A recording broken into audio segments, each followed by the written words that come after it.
New World monkeys versus Old World monkeys characteristics. New World monkeys have sideways facing nostrils, whereas Old World monkeys have downward facing nostrils, like us. New World monkeys ring-like ear hole with no tube, and Old World monkeys tube-like ear hole.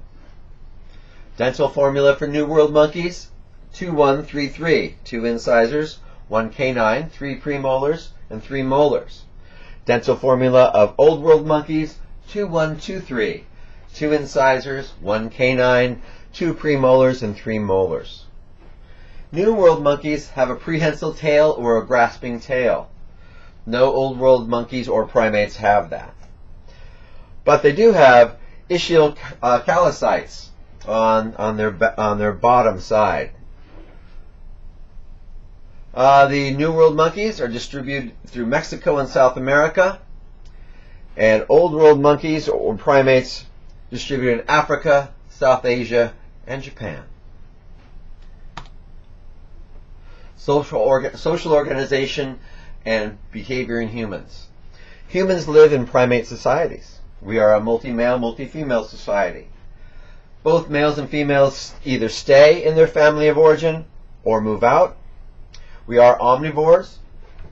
Social bonds. We have strong social bonds.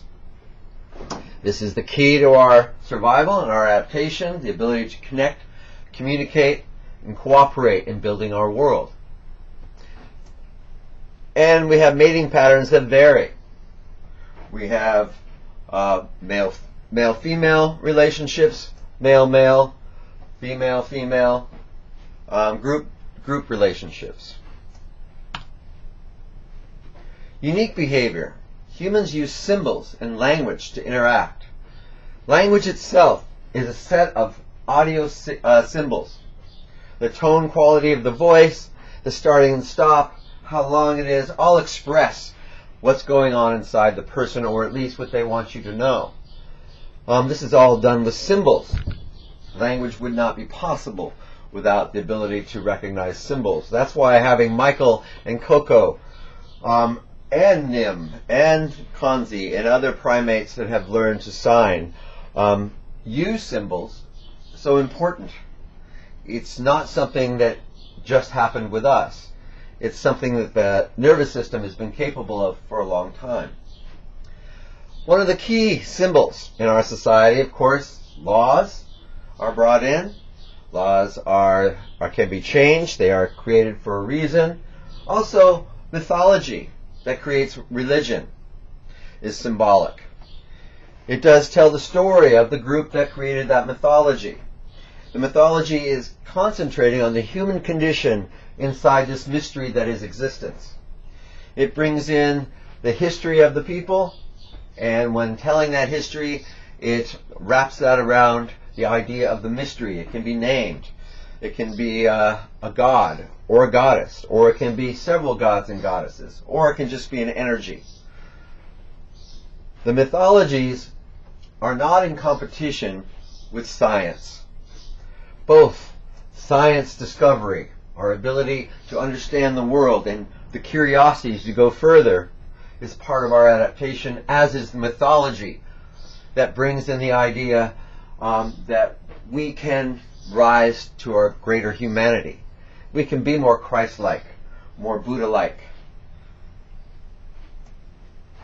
By giving up material desires and creating creating that connection with each other, the compassion with each other, the cooperation with each other to build our world. These things aren't going away. Science and mythology need to be brought back together, not kept in conflict. And it is in conflict for cultural reasons, not because it's our nature. Uniquely human behavior. Human culture affects behavior and morphology. Language is symbolic representation. Complexity of human behavior limits use of comparative primatology with understanding of human behavior, because we are so diverse in our behaviors compared to other primates. But watching the evolution of the traits that we have as humans to adapt, largely from the nervous system, is definitely a reason to study primates, non-human primates. We have control over locomotion. We can walk, we can run, we can crawl, we can swim, we can jump. We can get on a plane or a helicopter and we can fly. We can get our car and we can go 80 miles an hour down the street or on the freeway, even though that might be a little fast. We can get on a train or a bus, a bicycle, a scooter, a motorcycle. All these things have been invented by our nervous system. They're an extension of our natural locomotion of walking. That's what technology is. It's an extension of our natural abilities. The environment. We have extensive knowledge of our environment and the way to manipulate it for our survival. Resources. Manipulating the environment is mostly to gain resources. And we have a vast understanding of the world around us. With all that, we seem to be able to not get out of war in the past 6,000 years. What is war about? War is about control of resources. As the population gets larger, the population density stress sets in. We meet more anonymous strangers. The mythologies change. They become much more judgmental. Competition for resources creates war. Hoarding resources creates war. At a time when there was scarcity and little knowledge of each other and the planet, this became, like the dominance hierarchy that it is, a way to survive, to create order from chaos. The difference is, today, we have technology that will be giving us unlimited resources, unlimited energy, unlimited local farming for food.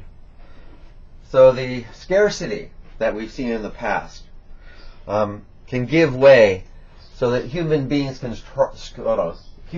thrive together by cooperation, which is what we've evolved to do.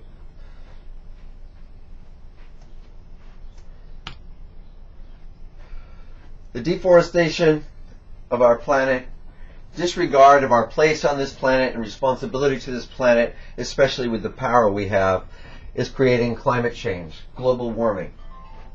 We have approximately 10 years to cut our emissions in half.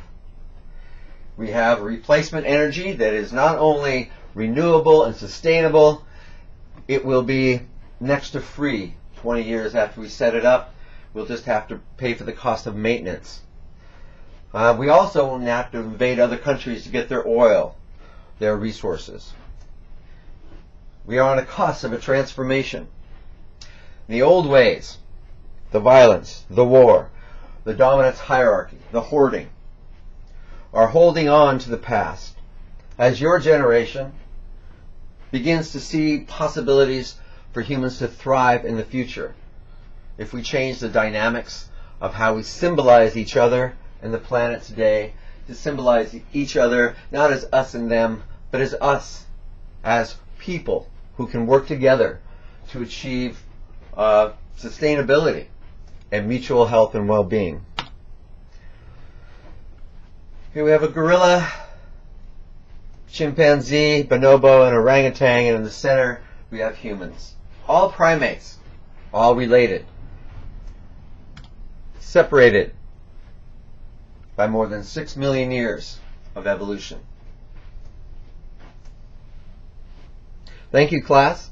I hope this one was much better than the last one.